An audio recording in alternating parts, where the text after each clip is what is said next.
When the player first opens the game, they're greeted by Professor Willow asking for their name. It's a small moment, but it feels important, like picking a character in a game that's about to become something more. After carefully choosing a name that feels just right, the player is given a choice between the 3 classic starters, Bulbasaur, Charmander, and Squirtle.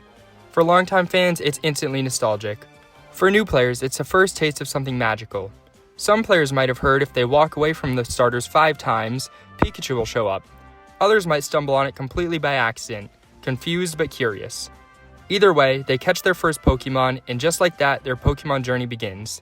There's a sense of excitement, maybe even a bit of mystery. What else is out there? What does the world look like through this game?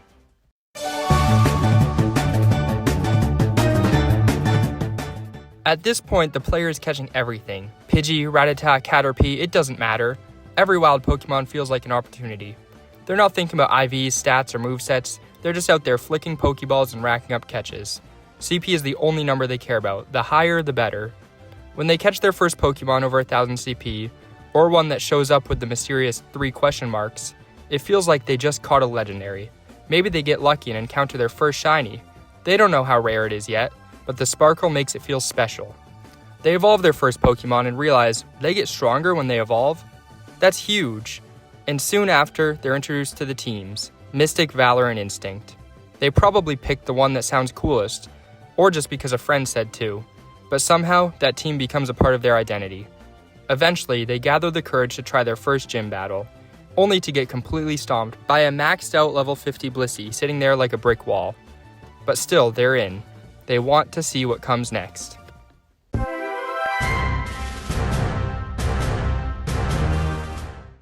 They've been playing for a while now. Maybe they're around level 25.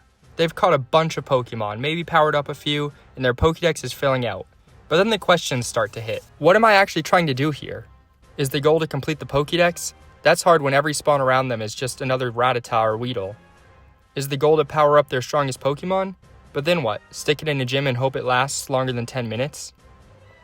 They kind of drift for a bit, just catching what they see, spinning Pokestops, and maybe tossing a few Pokemon into gyms for coins. And then, out of nowhere, a gym lights up. There's an egg on top, a countdown, a glowing aura. They wait to watch, and then suddenly it hatches. They've just discovered raids.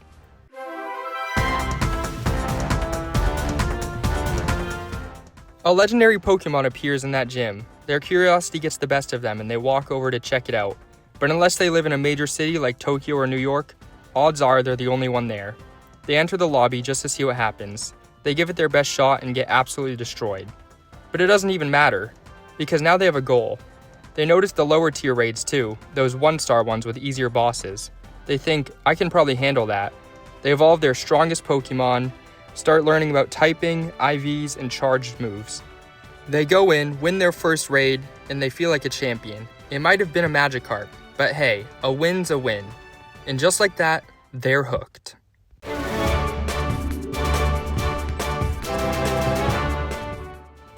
Now things get serious. They're evolving Pokemon like crazy, powering up everything with decent IVs, grinding candy whenever they can. They've built a little team, not perfect, but it's theirs. They're around level 30, and they feel ready. They go back to the 5-star raid. The legendary is back. This time, they know what they're doing, or at least they think they do. The fight is closer, they deal more damage, they're more confident, but in the end, they still lose. And that's when it hits them. 5-star raids aren't meant to be soloed.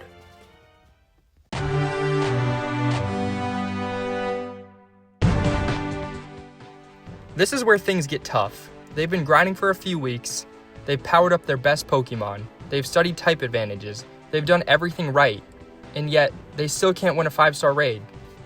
They hit level 31 and unlock Candy XL, only to realize their Pokemon can get even stronger. But the grind just got longer too.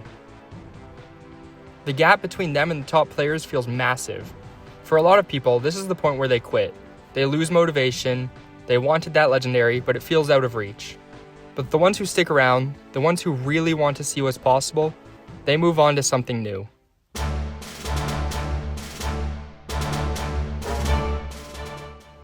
One day, either on accident or out of curiosity, the player taps the campfire button at the top of their screen. It doesn't look like anything at first. Maybe a few dots on the map, but then a few days later they open it again and see a meetup happening nearby. They decide to check it out. When they arrive, they see other players standing around.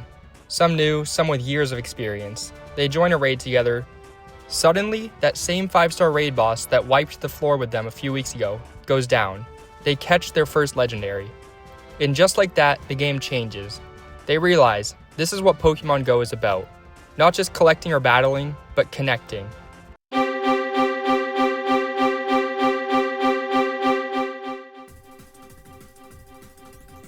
With a few raids under their belt and a legendary in their collection, the player sets their next big goal: complete the Pokédex.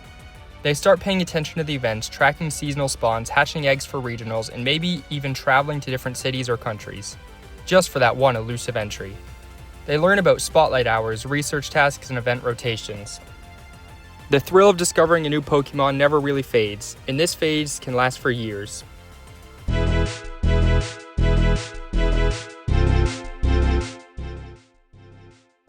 But eventually, just catching a Pokémon isn't enough anymore. Now they want every shiny. But not just that, they want the Shundo, a shiny 100% IV, the dream. They dive into PvP, chasing legend rank, studying metas, learning charge move timings. They build ultra-optimized teams and set out for the Pokémon with the perfect IVs. They TM moves and practice. And they realize the deeper they go, the more random it all starts to feel. The RNG starts hitting hard. Perfect Pokémon keep dodging them. PvP becomes a grind.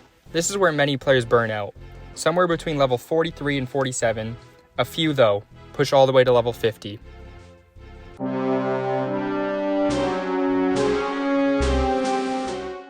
Very few players reach this stage.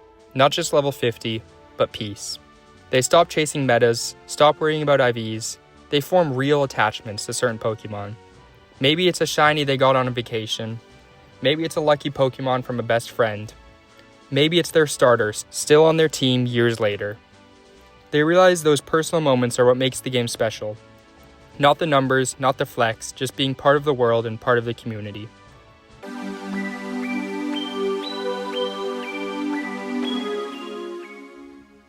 This is the final bonus stage.